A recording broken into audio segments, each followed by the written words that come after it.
ప్రస్తుతం పెదకూరపాడు నియోజకవర్గం ఎమ్మెల్యే అయినటువంటి భాష్యం ప్రవీణ్ గారు, అలానే నర్సరాపేట నియోజకవర్గ ఎంపీ అయినటువంటి కృష్ణదేవరాయలు గారు రోడ్డు మార్గానికి సంబంధించి ఎనలేని కృషి చేయడం జరుగుతూ ఉంది. రాబోయే సంవత్సరం 2 సంవత్సరాల్లో కూడా రోడ్డు మార్గం అద్భుతంగా తీర్చిదిద్దే అవకాశం అయితే ఖచ్చితంగా ఈ గవర్నమెంట్లో జరిగే అవకాశం అందలేదు. గుడి శుక్రవారం, శనివారం, ఆదివారం ఈ 3 రోజులు తెరిచే ఉంటుంది. మిగతా 4 రోజులు కూడా తెరిచే ఉంటుంది. కానీ వచ్చే ముందల అయ్యగారికి ఫోన్ చేస్తే అయ్యగారు నెంబర్ మీకు కింద పెడుతున్నాను, చూడండి. అయ్యగారి నెంబర్కి కాల్ చేసినట్లయితే సార్ వచ్చి మీకు ఏం కావాలంటే ఆ రకంగా పూజ చేసి తీర్థ ప్రసాదాలు ఇవ్వటం జరుగుతుంది. ఓం నమో భగవతే కృతయుగవాసాయ కీతవరాద్రి రాజ్యలక్ష్మీ నారసింహాయ. భగవద్బాంధవులారా, భక్త మహాశైలారా, అఖిలాండ కోటి బ్రహ్మాండ నాయకుడైనటువంటి కేతగిరి వజ్రలక్ష్మీ నరసింహస్వామి వారు నవనారసింహ క్షేత్రములలో ఒకడు, పంచనారసింహ క్షేత్రములలో ఒకడు, అలాగే 108 నారసింహ క్షేత్రములలో ఒకడైనటువంటి మన యొక్క కేతగిరి వజ్రలక్ష్మీ నరసింహస్వామి వారు ఈ రోజు నిజ జ్యేష్ఠ మాస పర్వదినం ఏకాదశి, యోగిని ఏకాదశి, మంచి పర్వదిన సమయం. ఈరోజు సుందర శోభాయమానంగా పుష్పశోభిత్రి మనకి దర్శనమిస్తున్నాడు మన యొక్క కేతగిరి వజ్రలక్ష్మీ నరసింహస్వామి వారు. కేతగిరి నారసింహుని దర్శనం ఎంతో శుభదాయకం, మంగళప్రదం.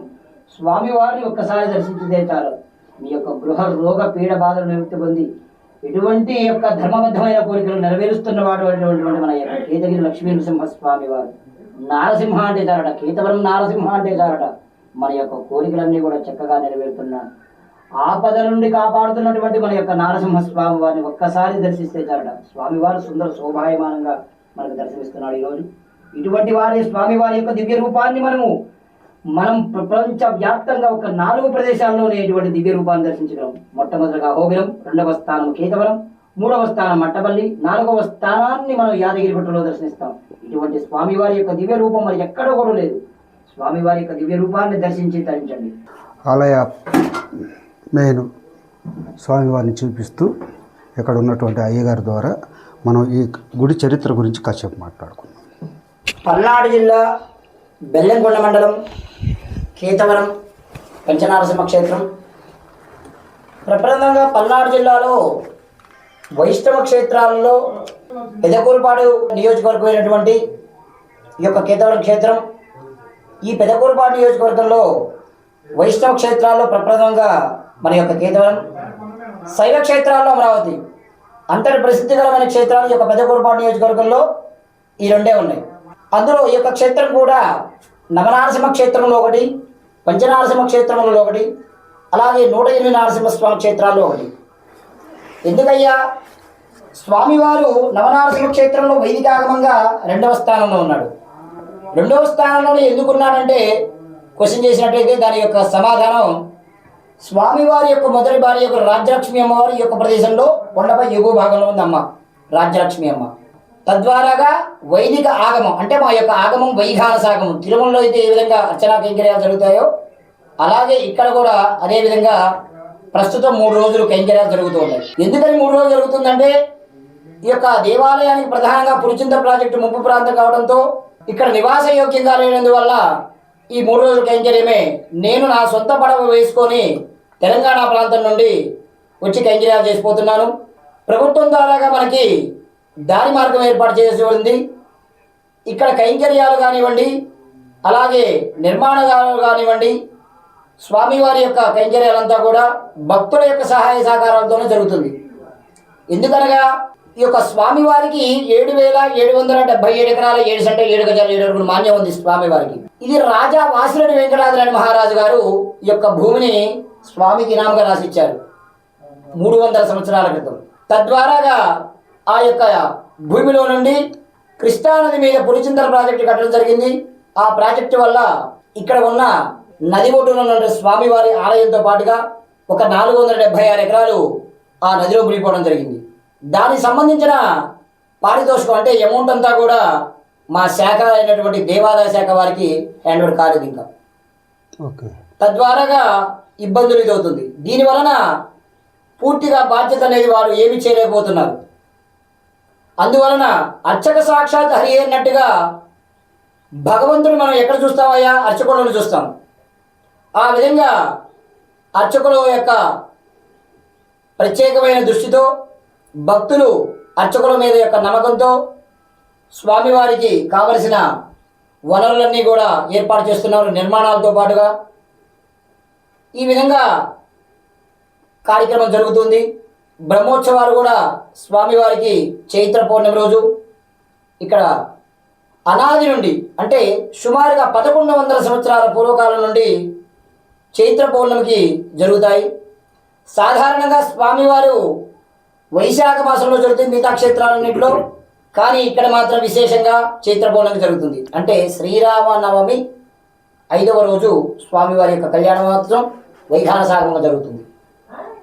ఇకపోతే స్వామివారి యొక్క ప్రాంతానికి ఎందుకు వచ్చాడు, ఇక్కడ నివాసం ఉండడానికి కారణం ఏమిటి అని విషయంలో పోతే, కృతయుగంలోనే స్వామివారు వచ్చాడు యొక్క ప్రాంతానికి. మొట్టమొదటిగా అమ్మవారు రాజ్యలక్ష్మి తన యొక్క మొదటి భార్య అయినటువంటి రాజ్యలక్ష్మి అమ్మవారు ఈ యొక్క ప్రాంతానికి రావడం జరిగింది. మొట్టమొదటిగా ఆ యొక్క కృతయుగమున నారసింహస్వామి వారు తన భక్తుడైనటువంటి ప్రహ్లాదుని కాపాడడం కోసం స్తంభం నుంచి ఉద్భవించి ఆ అడవుల మీద పడి వెళుతూ ఉంటాడు. ఆ యొక్క హిరణ్యకశుల సంహారానంతరం ఆ వెళ్ళిపోతూ ఉండగా ఆ యొక్క ఉగ్ర రూపాన్ని ఆపడం ఎవరి తరం కాదు, బ్రహ్మాది దేవతలకు ఎవరికి కూడా సాధ్యం కాదు. ఆ సాధ్యం కాని సమయంలో రాజ్యలక్ష్మి అంటే స్వామివారి యొక్క మొదటి భార్యలో అయినటువంటి అంశలోని మన యొక్క అమ్మ చెంచులక్ష్మి అమ్మవారు. ఆ చెంచులక్ష్మి అమ్మవారు ఎవరి కూతురయ్యా, చెంచురాజు గారి యొక్క కుమార్తె. వారు ఎక్కడ ఉంటారు, అదంతా కూడా అటవీ ప్రాంతంలోనే ఉంటారు చెంచురాజులు.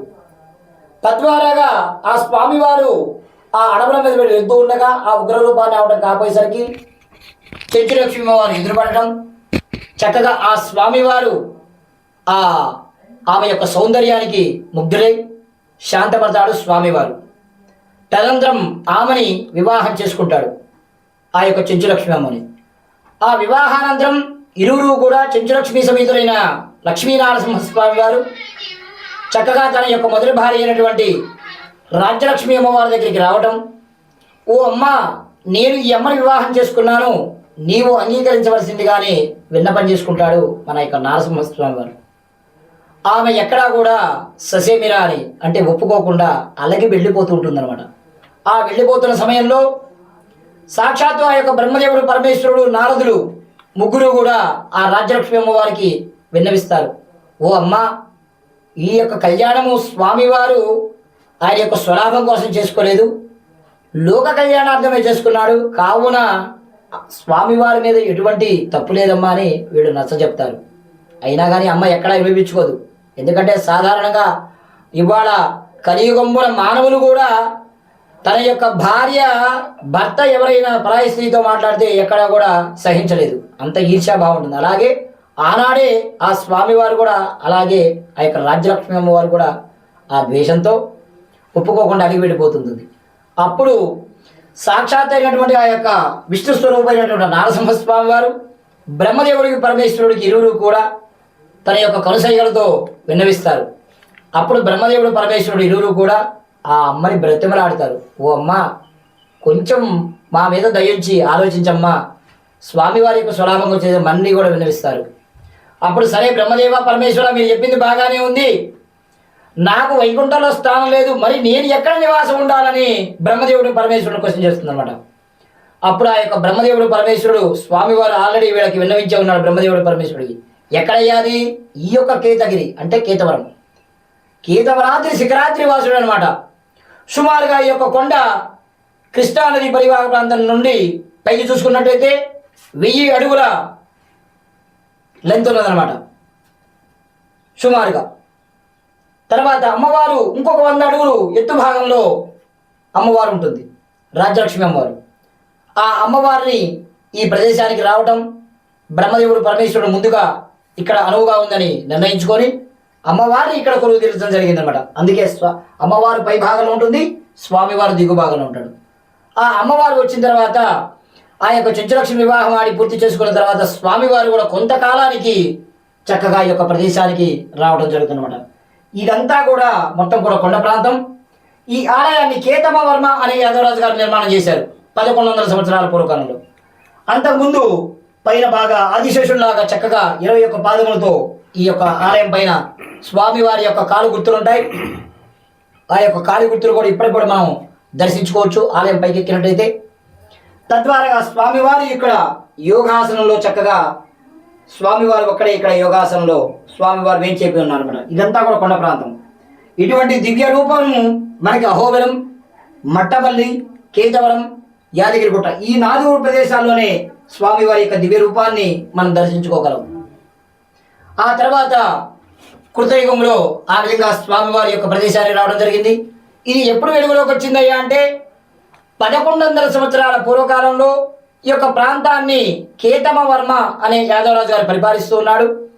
ఆ యాదవరాజు గారు పరిపాలించే సమయంలో కృష్ణానది ఒడ్డున సుమారుగా ఒక 11 నుంచి 12 ఎకరాల్లో ఒక కోట నిర్మాణం చేసుకున్నాడు. ఈ ప్రాంతాన్నంతా కూడా పరిపాలిస్తున్నాడు. ఆయన ఒకరోజు ఈ యొక్క ప్రాంతానికి, ఇదంతా అటవీ ప్రాంతం కావడంతో వేటాడదామని, రాజుల యొక్క హాబీ వేటాడటం. తద్వారా ఈ యొక్క ప్రాంతానికి రావటం తన యొక్క భటుల సహాయంతో. భటులు వివిధ ప్రాంతాలకు వెళ్ళిపోయారు. రాజుగారు మాత్రం ఒక్కడే వేటాడి కాస్త భోజనం మధ్యాహ్న సమయం అయింది, ఆకలి వేస్తుంది. ఆ ఆకలి వేసిన వెంటనే చక్కగా రాజుగారు భోజనం చేసి విశ్రాంతి తీసుకుందామని ఒక వేప చెట్టు కింద నిద్రిస్తున్నాడు. ఆ నిద్రిస్తున్న సమయంలో రాజుగారికి స్వామివారు స్వప్నంలో పడి, ఓ రాజా, నేను నారసింహస్వామిని, ఈ యొక్క ప్రదేశంలో కృతయుగం నుంచే ఉంటున్నాను, కావున నీవే స్వయంగా వెతికించి నన్ను దర్శించి నాకు ఆలయాన్ని కట్టించవలసిందిగా ఆజ్ఞాపించాడు స్వామివారు. వెంటనే దిగ్గులు లేచి చూశాడు రాజుగారు. మేరకు వచ్చేసింది రాజుగారికి మధ్యాహ్న సమయం. అందులో సాధారణంగా మనకి కళలు తెల్లవారుజామున వస్తే సార్థకవుతుంది అంటారు, ఇప్పుడు కూడా మన పెద్దవాళ్ళు చెప్తుంటారు. కానీ ఈ యొక్క కళ ఏమో మధ్యాహ్న సమయంలో వచ్చింది. రాజుగారు ఇది భ్రమ అనుకొని నిర్లక్ష్య వైఖరితో తన యొక్క భటులకి విన్నవించాడు. ఎవరో నారసింహస్వామి వారట ఈ ప్రాంతంలో ఉన్నాడట, వెతకండి, మీరు వెళ్ళి వెతకండి అని ఆదేశించాడు. వాళ్ళకి పాపం తెలియదు. ఎక్కడో చెట్లు పుట్ల గుట్టలు ఇవన్నీ కూడా వెతికారు, కానీ ఎక్కడ కూడా స్వామివారి యొక్క ఆనవాడు కాలేదు. సంధ్యా సమయం అయింది. తిరుగు కోటకు చేరుకున్నాడు రాజుగారు తన యొక్క భటులతో. అందులోని కొంతమంది భటులు ఇంకా వెతుకుతూనే ఉన్నారు, ఎక్కడా కూడా కనిపించలేదు. రాజుగారు కోటకు చేరుకున్నాడు. వెంటనే యొక్క భటులు, మిగతా భటులు కూడా కోటకు చేరుకొని రాజుగారికి విన్నవించారు. ఓ రాజా, స్వామివారు ఎక్కడ కనిపించలేదు, మరి మమ్మల్ని ఏం చేయమంటావు అనగానే, సరే దీని విషయం పక్కన పెట్టి మీ పనిలో మీరు నిమగ్నంగానని చెప్పేశారు రాజుగారు.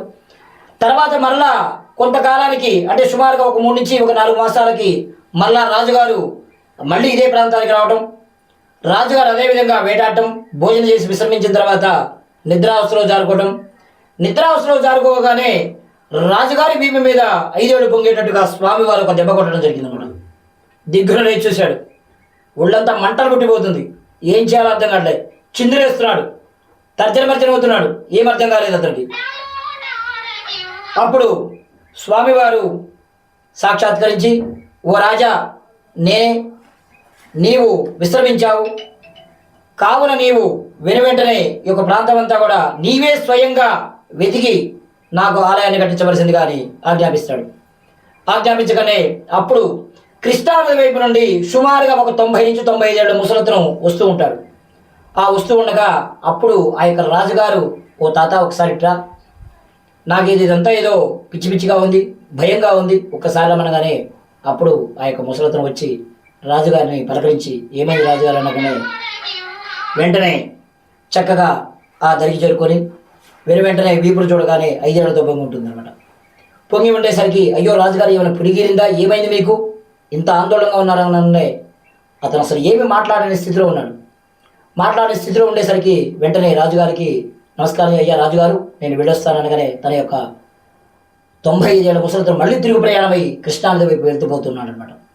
ఆ వెళ్ళిపోతున్న సమయంలో రాజుగారు కొండ వైపు తిరిగి చూస్తాడు. చూడగానే మళ్ళీ వెనక్కి తిరిగి చూసరికి ఆ ముసలితను ఉన్నాడు. అప్పుడు ఆకాశ మార్గం నుండి అప్పుడు ఒక వాణి వినిపిస్తుంది. ఏమిటయ్యా వాణి అంటే, ఓ రాజా, వచ్చింది నేనే, నీవు గ్రహించలేకపోయావు, కావున నీవు నీ యొక్క రాజుల అహంకారము పక్కన పెట్టి నన్ను నీవే స్వయంగా వెతికి దర్శనం చేసుకుని నా ఆలయాన్ని కట్టించవలసిందని చెప్తాడు. స్వామివారికి నమస్కారం చేసుకుంటాడు. ఆ యొక్క ఆకాశ మార్గంలో వాణి వినిపిస్తున్నాను వీరికి, ఓ స్వామి, మీరు చెప్పేది బాగానే ఉంది, మరి ఇదంతా కూడా అటవీ ప్రాంతం, మరి నేను ఎలా వెతకాలి, నాకేదైనా గుర్తులు చెప్తే నేను వెతికి నిన్ను దర్శించి అదే ప్రదేశంలో ఆలయాన్ని కట్టిస్తానని నమస్కారం చేసుకుంటాడు. అప్పుడు వెంటనే ఆకాశ మార్గం నుండి ఈ విధంగా అనిపిస్తుంది, ఓ రాజా, ఇదే కొండపై గరుడ పక్షి ఉంటుంది. గరుడ పక్షిపై ఆరు చెట్టుపై గరుడ పక్షి. ఆ యొక్క గరుడ పక్షి ఆరు చెట్టుకి సుమారుగా ఈ ప్రాంతంలో ఉంది.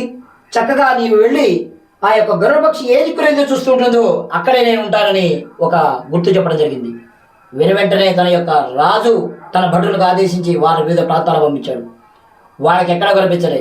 రాజే స్వయంగా బరిలో దిగి ఈ ప్రాంతానికి రాగానే ఇక్కడ ఆరు చెట్టు ఉండేది. ఆరు చెట్టుపై గరుడ పక్షి తూర్పు ముఖంగా స్వామివారి పడమర దిక్కుగా ఉండడంతో ఇక్కడే దర్శించి స్వామివారికి ఈ ఆలయాన్ని కట్టించారు. ఇప్పుడు మీకు కనిపిస్తున్నటువంటి అంతా ఆలయం కూడా స్ట్రక్చర్ అంతా కూడా సుమారుగా 1100 సంవత్సరాల పూర్వకాలంలో కేతమ వర్మ అనే యాదవరాజు గారు ఈ యొక్క ఆలయాన్ని అంతా కూడా నిర్మించారు. ఇది ఇప్పుడు 1100 సంవత్సరాల కాలంతో ఈ ఆలయం అంతా కూడా జీర్ణోద్ధరణ చెందింది. ఈ జీర్ణోద్ధరణ చెందినటువంటి ఆలయం ఇప్పుడు కొల్లిపర వాస్తవ్యులు గుదిబండి వెంకట సాంబరెడ్డి గారు వారు సుమారుగా ఒక 6 కోట్ల రూపాయలు వెచ్చించి ఈ యొక్క ఆలయాన్ని పునర్నిర్మాణం చేస్తున్నారు ఇప్పుడు ఈ ఆలయాన్ని. అలాగే ఆ వెనువెంటనే ఆ రాజుగారు ఇక్కడ ఆలయాన్ని కట్టించి తిరుగు ప్రయాణమై తన కోటకు చేరుకున్నాడు. తన కోటకు చేరుకున్న తర్వాత మరలా ఒక నరసింహస్వామిని ఆలయాన్ని ప్రతిష్ఠ చేసుకుందామని తన మనసులో నిర్ణయించుకున్నాడు. ఆ నిర్ణయించుకున్న వెనువెంటనే మరి ఈ ప్రాంతం అంతా చూస్తేనేమో అటవీ ప్రాంతం, మరి ఇక్కడికి రావాలంటే చాలా భయాందోళనతో ఉండేది. అందువలన రాజుగారి యొక్క కోట కృష్ణానది ఉండొచ్చు, గ్రామం కూడా అక్కడే ఉండేది. ఆ గ్రామానికి అందుబాటులో పై భాగంలో బోధనము, ఇటుపక్క తండాలు, కొన్ని గ్రామాలు, ఇక్కడ పులిచింత ప్రాజెక్టు వరకు కూడా కోడూరు ఇవన్నీ గ్రామాలు ఉన్నాయి. ఆ గ్రామాలకంతా అనుసంధానం చేసుకొని కృష్ణానది ఒడ్డున ఒక ఆలయాన్ని నిర్మాణం చేద్దామని నిర్ణయించే సమయంలో శంకుస్థాపన చేస్తున్నాడు. ఆ శంకుస్థాపనలో తన యొక్క భటులను ఆదేశించగానే ఆ గుంట తవ్వుతున్నారు శంకుస్థాపన చేయడానికి. సాధారణంగా మనం ఇల్లు కట్టుకోవాలన్నా చక్కగా ముందు ఈశాన్య భాగంలో గుంట తీస్తాం, కానీ ఆలయాన్ని మాత్రం గర్భాలయం అంటే మధ్యస్థానంలో మనం శంకుస్థాపన చేసుకున్నాం. ఎక్కడైతే ఆ మధ్యస్థంలో శంకుస్థాపన చేస్తున్నారో గుంట తవ్వారో అక్కడ వజ్రంతో కూడినటువంటి లక్ష్మీనరసింహస్వామి వారు విగ్రహం దొరికిందనమాట. అందుకే ఈ స్వామివారి పేరు వజ్రాలయ్య, వజ్ర నారసింహుడు అని నామకరణంగా పిలుస్తారు. చుట్టుపక్కల ప్రాంతాల వాళ్ళకి ఈ స్వామివారి యొక్క ఔన్నత్యం తక్కువ తెలియడం, ఏదో ఆ బ్రహ్మోత్సవాలప్పుడు వస్తారు, తర్వాత సంవత్సర కాలంలో ఎప్పుడో తన యొక్క ఇంట్లో ఉన్న ఉత్సవాలను బట్టి పెళ్ళిళ్ళు వివాహాలకు వస్తూ ఉంటారు. కానీ ఈ స్వామివారి యొక్క వివరణ చరిత్ర అంతా కూడా తమిళనాడు వాస్తవ్యులకి బాగా స్వామివారి యొక్క భక్తి ఔన్నత్యం, ఈ స్వామివారి యొక్క శక్తి వాళ్ళకు తెలుస్తుంది. ఎందుకయ్యా అంటే నరసింహస్వామి వారు ఎక్కువ తమిళీయులు కొలుస్తారు, మన ఆంధ్రాలో కూడా కొలుస్తారు. కానీ ఎందుకంటే పుట్టిన ప్రదేశం స్వామివారి యొక్క స్వయం వ్యక్త స్థలము మన యొక్క ఆంధ్రప్రదేశ్, తెలంగాణ 2 రాష్ట్రాల్లోనే స్వామివారి యొక్క మొట్టమొదటి స్థానం ఈ 2 రాష్ట్రాలకి చెందింది. ఇప్పుడంటే విడిపోయినాయి, పూర్వకాలంలో ఆంధ్రప్రదేశ్ అనేది ఉండేది. తద్వారాగా ప్రధానమైన యొక్క దేవాలయము అహోబిలం, కర్నూలు జిల్లాలో ఉన్నటువంటి ఇప్పటికీ కూడా మనము అక్కడ ఉగ్రస్తంభం ఉంటుంది. స్వామివారు ఆ స్తంభం నుంచి ఉద్భవించాడు. అలాగా ఆ స్వామివారు అక్కడి నుంచి ఇక్కడికి 2వ స్థానంలో అమ్మవారి కోసం ఈ ప్రదేశానికి రావడం జరిగింది అనమాట. ఈ విధంగా నది ఒడ్డున ఆలయాన్ని నిర్మాణం చేసుకున్నాడు. అలాగే ఆ ఆలయంతో పాటుగా మొత్తము 105 ఆలయాలు నిర్మాణం చేశారు. ఏమిటాయా అంటే మొట్టమొదటిగా స్వామివారి స్వయంభూ నరసింహాలయం, ఎగువ భాగంలో ఉన్నటువంటి రాజ్యలక్ష్మి ఆలయం, కృష్ణానది ఒడ్డున్నటువంటి మరొక ఆలయం. ఈ 3 ఆలయాలతో పాటు 105 ఆలయాలు కేతమవర్మ యాదవరాజు గారు నిర్మాణం చేశారు. అందుకే ఈ యొక్క క్షేత్రానికి గ్రామానికి కేతవరం అని నామకరణంగా పిలువబడుతుంది అనమాట. 2016లో కృష్ణానది ప్రాజెక్టు కట్టడంతో స్వామివారి నది ఒడ్డున స్వామివారిని దిగువ భాగం అనేటువంటి రాజా వాసిరెడ్డి వెంకటాద్రి మహారాజు గారు కట్టించినటువంటి ఆలయంలో బాలాలయంలో ఏర్పాటు చేసుకుని ఉత్తరముఖంగా స్వామివారిని వేంచేపు చేసుకోవడం జరిగిందనమాట. ఆ తర్వాత కేతమవర్మ యాదవరాజు గారు ఎక్కడ కూడా స్వామివారి యొక్క పోషణార్థం ఎక్కడ కూడా 1 రూపాయి ఇవ్వలేదు. ఒక స్థిరాస్తి రూపంలో ఏమి కూడా నిర్మాణం చేయలేదు. ఒక పొలం కానీ ఏమి చేయలేకపోయాడు. కానీ 300 సంవత్సరాల క్రితము రాజా వాసిరెడ్డి వెంకటాద్రి మహారాజు గారు చక్కగా స్వామివారిని ఏర్పాటు చేసుకొని కింద నది ఒడ్డున ఉన్నటువంటి ఆలయంతో పాటుగా కింద మనకి కనిపిస్తూ ఉంటుంది మెట్ల మార్గంలో ఎదురుగా. ఇప్పుడు అది అంతా కూడా పునర్నిర్మాణం చేశాం భక్తుల యొక్క సహకారంతో. ఆ ఆలయాన్ని ఏర్పాటు చేసుకునే సమయంలో నీళ్లు సాధారణంగా మనం ఇల్లు కట్టాలంటేనే కొన్ని లక్షల లీటర్ల నీళ్లుగా వినియోగించాలి. మరి ఇక్కడ చూస్తేనేమో అటవీ ప్రాంతం. అప్పటికప్పుడు రాజుగారు తన యొక్క భటులను ఆదేశించి ఒక కొలను అంటే ఒక బావిలాగా తవ్విచ్చేసేసాడు. ఆ తవ్విచ్చేటప్పుడు ఒక భక్తుడికి తన యొక్క భటుడికి రక్తస్రావం అయింది. ఏమిటా రక్తం వచ్చిందని ఇంకొంచెం లోతు తీసేసరికి దాంట్లో చెంచులక్ష్మీ సమేతుడైన లక్ష్మీ నరసింహస్వామి వారి యొక్క దివ్యమూర్తి పంచలోహమూర్తి దొరికాడు. ఇప్పటికీ కూడా ఆ స్వామి వారికి వైభవపేతంగా చైత్ర మాసంలో పౌర్ణమి రోజు చక్కగా స్వామివారి కళ్యాణం జరుగుతుంది. ఆ విధంగా ఆ ఆలయాన్ని నిర్మాణం చేసుకునేంత వరకే ఆ నీళ్లు ఉన్నాయి. తర్వాత ఒక చుక్క చూద్దామన్నా కానీ లేకుండా అయిపోయినాయి అనమాట. అంతటి విశిష్టత గల క్షేత్రం ఈ యొక్క కేతవరం క్షేత్రం. తర్వాత ఆ రాజుగారు స్వామివారికి 7,770 ఎకరాల 7 సెంట్ 7 అడుగుల భూమిని స్వామికి ఇనాముగా ఇచ్చి స్వామివారి యొక్క కైంకర్యాలు జరుపుకుంటూ ఆ విధంగా నడుస్తుంది అనమాట. ఇది ఆలయ యొక్క విశిష్టత. నవనారసింహ క్షేత్రాల్లో వరుస క్రమంలోకి వచ్చేసరికి 9వ స్థానం, 7వ స్థానం, అలాగే పంచనారసింహ క్షేత్రంలోకి వచ్చేసరికి 3వ స్థానం, 108 నరసింహస్వామిలోకి వచ్చేసరికి 32వ స్థానంలో ఈ స్వామివారు ఉన్నాడు. ఇది నవనారసింహంలో ఉన్నాడు, పంచనారసింహంలో ఉన్నాడు, అలాగే 108 నరసింహస్వామిలో ఉన్నాడు. ప్రపంచవ్యాప్తంగా మొత్తం 178 ఆలయాలు. ఇప్పటికీ కూడా సుమారుగా ఒక 30 నుంచి 40 ఆలయాలకి ఇప్పటికి కూడా దూపదీప నైవేద్యాలు. ఎందుకయ్యా అంటే నారసింహుడు వరగానే మొత్తం కూడా అటవీ ప్రాంతంలోనే ఉంటాడు, గ్రామాల్లో ఉండవు. గ్రామాల్లో ఏర్పాటు చేసుకోకూడదు, ఎందుకంటే స్వామివారి యొక్క ఉగ్ర రూపం. తద్వారాగా అటవీ ప్రాంతంలోనే ఎక్కువ నివాసమే ఉంటాడు మన లక్ష్మీ నారసింహుడు. నారసింహుడికి పేరు ముందు లక్ష్మి, అమ్మ ఉంటేనే స్వామి. అందుకే ఈ ప్రదేశానికి విశిష్టత ఏంటంటే అంటే స్వామివారి యొక్క మొదటి భార్య రాజ్యలక్ష్మి అమ్మవారు ఇక్కడ ఈ ప్రదేశంలో మొట్టమొదటిగా కొలువుదీరింది. ప్రపంచవ్యాప్తంగా ఎక్కడా కూడా లేదు రాజ్యలక్ష్మి అమ్మవారు. 2వ స్థానము మంగళగిరికి అవకాశం వచ్చిందనమాట. అవన్నీ కూడా ఆ క్షేత్రాలన్నీ కూడా దానికి అంటే భక్తులు రావడానికి సులువుగా రావడానికి అనువైన ప్రదేశాలు. వాడపల్లి కానివ్వండి, మట్టపల్లి కానివ్వండి, అలాగే వేదాద్రి కానివ్వండి, మంగళగిరి కానివ్వండి, అహోబిలం కానివ్వండి, అంతర్వేది కానివ్వండి, సింహాచలం కానివ్వండి, యాదగిరిగుట్ట కానీ ఇవన్నీ కూడా భక్తులు రావడానికి సకల సౌకర్యాలు ఉన్నాయి. ఈ యొక్క ఒక్క క్షేత్రమే చాలా ఇబ్బందుల్లో ఉంది. స్వామివారికి రావాల్సిన పారితోషిక అమౌంట్ రాలేదు, తద్వారా భక్తులు రావడానికి కూడా దారి మార్గం లేదు. ఇవన్నీ ఇబ్బందులు ఉండటం వల్ల ప్రస్తుతం 3 రోజులే కైంకర్యం చేయాల్సి వస్తుందన్నమాట. ఇది ఆలయ యొక్క విశిష్టత. జై నారసింహ, జై జై కేతవరాత్రి రాజ్యలక్ష్మీ నారసింహ. ఈ యొక్క దశావతారాలు, ఈ యొక్క దశావతారాలలో మనకి అర్చనా కైంకర్యాలన్నీ కూడా కృతయుగం నుంచే ప్రారంభమయ్యాయి. అంటే నారసింహుని అవతారం నుంచే మనకు మొట్టమొదటిది. ఏ విధంగా అంటే మానవుడు ఏ విధంగా ఉండాలి, స్వామివారి పూజ ఎలా చేయాలి, ఏ విధంగా స్త్రీమూర్తులు ఉండాలి, పురుషుడు ఏ విధంగా ఉండాలనేది ఆ యుగం నుండే ప్రారంభమైంది. అందుకే కృతయుగంలో సుమారుగా మగవాళ్ళు 20 నుంచి 22 అడుగులు ఉండేవాడు. అంత విశిష్టత గల యొక్క అవతారము నారసింహ అవతారం. వచ్చేసరికి 15 అడుగులు. ఆ విధంగా మనకి మానవుడు కూడా ఆ విధంగా అయింది, ఆయుష్ కూడా తగ్గుతూ వచ్చింది. ఈ విధంగా మానవుడికి ఇప్పుడు మనం కలియుగంలో ఉన్నాం. కలియుగంలో కూడా ప్రథమ పాదం అంటే 4 పాదాలలో మొదటి పాదంలోనే ఉన్నాం. కలియుగే ప్రథమ పాదే జంబోద్వీపే భారతవర్షే భారతఖండే. ప్రథమ పాదంలో భరతఖండంలో మరి యొక్క ఈ యొక్క కలియుగమున సాక్షాత్తు ఆ యొక్క కలియుగ ప్రత్యక్షత అయినటువంటి ఆ యొక్క వెంకటరమణుడు అర్చారూపంలో మనకి తిరుమలలో దర్శనమిస్తున్నాడు. ఆ యుగంలో ఇప్పుడు మనం ఉన్నాం. అటువంటి స్వామి ఇప్పటికీ కూడా మన నారసింహస్వామిని కొలుస్తున్నామంటే ఆయన యొక్క శక్తి ఎంత పోయిందో మానవులందరికీ తెలుస్తుంది. అటువంటి ఆలయాలే ఇవాళ పురాతన ఆలయాలు, నారసింహ ఆలయాలు.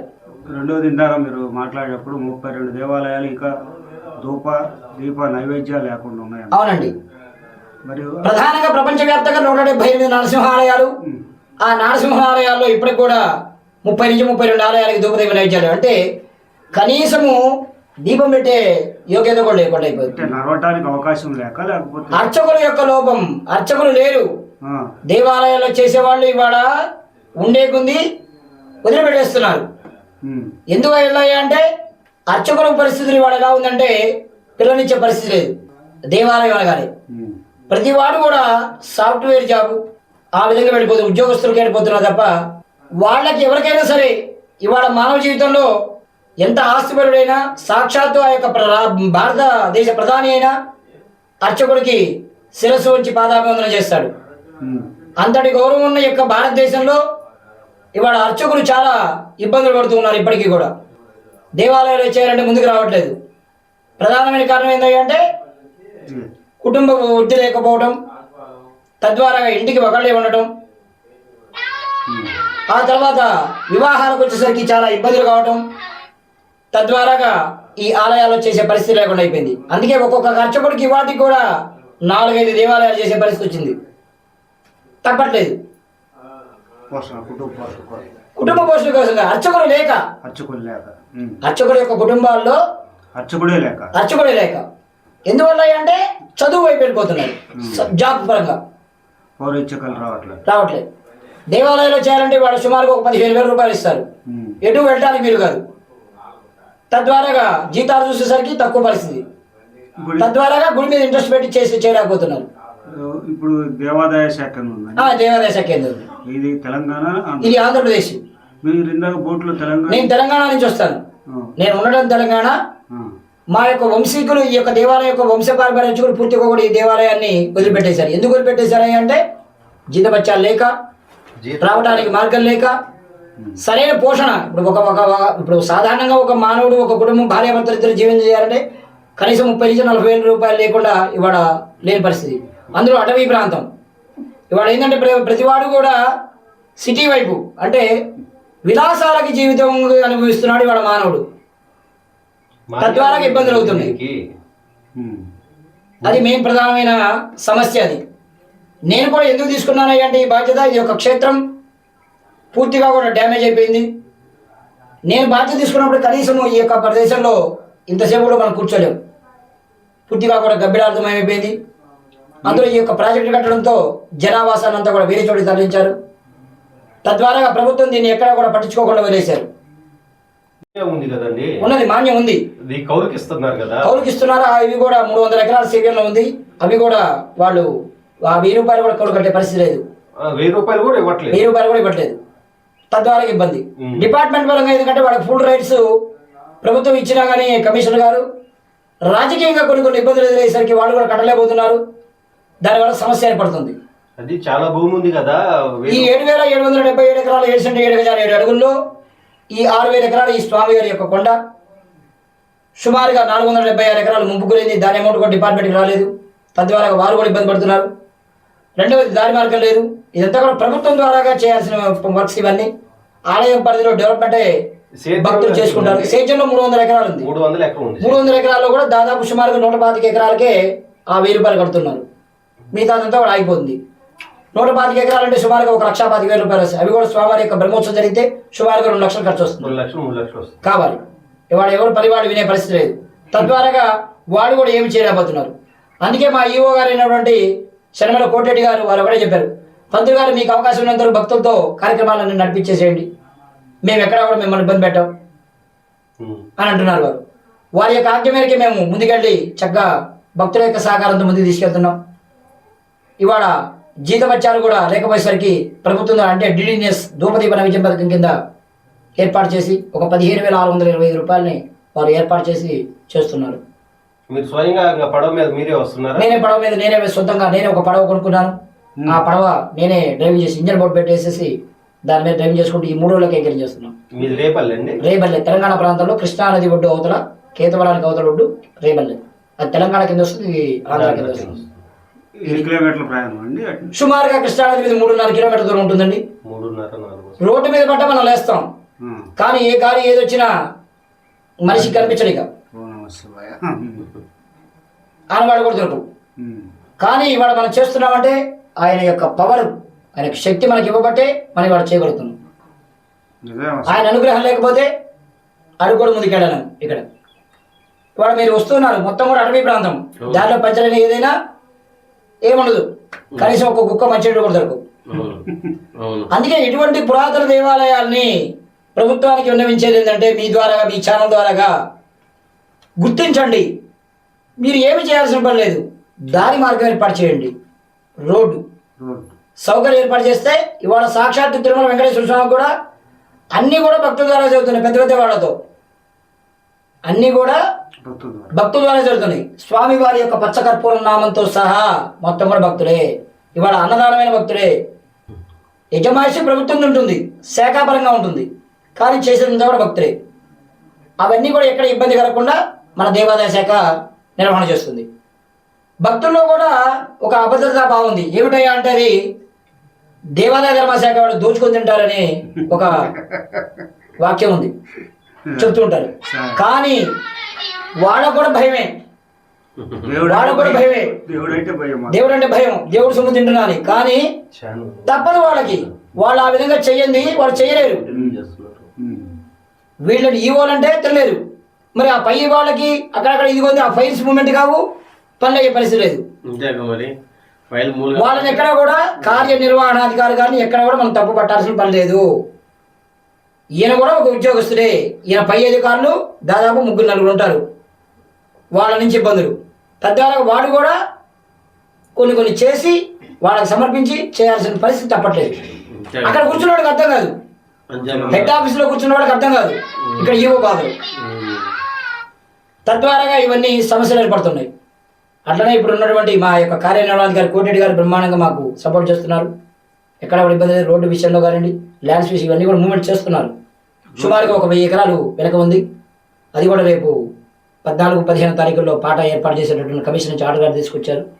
అది కనుక పాటలు అయిపోయినట్టయితే చక్కగా మనకి కావాల్సిన అమౌంట్ మనకి సౌకర్యాలు కానీ ఎక్కడ కూడా ఇబ్బంది లేకుండా ముందుకెళ్ళిపోతుంది. సేవలోకి వచ్చేస్తుంది.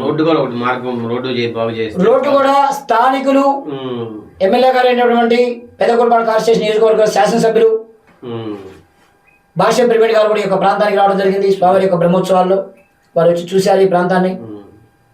పంతులు గారు ఇప్పుడైతే మేము చేయలేము, 2028లో పుష్కరాలు ఉన్నాయి, కృష్ణ పుష్కరాలు, దానికి మాత్రం మీకు పూర్తిగా న్యాయం చేయగలమని వారు కూడా హామీ ఇవ్వడం జరిగింది. ఇంతవరకు కూడా ఏ ఎమ్మెల్యే అనేది ఈ యొక్క ప్రదేశానికి రావాలి. కేతవరానికి మొట్టమొదటిగా భాష్యం ప్రివేడ్ గారి యొక్క ప్రాంతానికి రావడం జరిగింది. వచ్చి చక్కగా వారు కూడా దర్శనం చేసుకొని మేము మా శక్తి మేరకు మేము చేస్తాము, చంద్రబాబు నాయుడు వరకు కూడా ఈ మ్యాటర్ని తీసుకెళ్లి విన్నవించి చేస్తా ఉన్నారు. ఇది ఒక ఆలయ విశేషత. ఇక్కడ తెల్లవారుజామునే చేస్తారు. ఎందుకని స్వామి కళ్యాణం? తెల్లవారుజామున కాదు, పౌర్ణమి గడియల్లో సుమారుగా 11 గంటలకు ప్రారంభమై 1 గంట ప్రాంతం వరకు పూర్తి అవుతుంది అనమాట. అది నైట్ తెల్లవారుజామున నైట్ చేస్తారు బాగా. ఎక్కడైనా అంతే. పురాతన దేవాలయాల వరకు కూడా చేస్తే తెల్లవారుజామున 3 గంటల నుంచి 6 గంటల వరకు, లేకపోతే 10 గంటల నుండి రాత్రి సమయంలో 2 గంటల వరకు కూడా ఈ యొక్క కళ్యాణాలు నిర్వహిస్తారు. పూర్వకాలపు దేవాలయాల్లో, ఇప్పుడున్న దేవాలయాల్లో, ఇప్పుడు నూతనంగా నిర్మాణం చేసే దేవాలయాల్లో 6-7 మొదలు పెట్టుకొని 10 కాలు పూజ చేసుకొని అన్నదానం కార్యక్రమం పూజ చేసుకున్నారు. కానీ ఇది మనం పెట్టింది కాదు, అనాది నుండి వస్తున్న ఆచారం అది. అందుకే నేను 1-2 సార్లు వచ్చినా కానీ నైటే జరుగుతుంది కళ్యాణం. అది జై నరసింహ. సరే స్వామి, మీ ద్వారా నా ఛానల్ ద్వారా కొద్దిగా ఈ ఆలయం ముందుకు వెళ్తుందని ఆశిస్తున్నాను. చాలా సంతోషం అండి. ధన్యవాదాలు. మీ ద్వారా వినిపించేది ఏంటంటే నేను ప్రధానంగా దారి నేను దారిలో వెళ్ళేటప్పుడు కాసేపు దారి ఇచ్చి పెట్టి కూడా చూపించండి. 1-2 సార్లు వాళ్ళకి, ఎందుకంటే ఎమ్మెల్యే గారైనా రాజకీయ నాయకులు ఎవరైనా సరే వాళ్ళ పనిలో వాళ్ళ బిజీ ఉంటే మనం వెంటబడి చేయించుకోవాల్సినది ఉంది. కానీ ఛానల్స్ ద్వారాగానే ఇవి ముందుకెళ్ళిపోవాలి, సాంఘిక మాధ్యమాల ద్వారానే ముందుకెళ్ళాలి. మనం ఎంత ప్రయత్నం చేసినా ఆఫీసు చుట్టూ తిరగాలంటే ఇక్కడ మనకి జీతబత్యాలకే ఇబ్బంది అవుతుంది. కానీ మనం ప్రయాణం చేసి వాళ్ళ దగ్గరికి వెళ్ళి కలిసి ఇది కావాలంటే చాలా ఇబ్బందులు అవుతుంది. ఏదో ఒక భక్తుడు, ఎవరో ఒక భక్తుడు, లేదా 4 భక్తులు 4 చేతులు వేస్తే ఆటోమేటిక్ అయిపోతుంది. 10 కిలోమీటర్లు అది అంతే. ఓకే స్వామి. జై నరసింహ.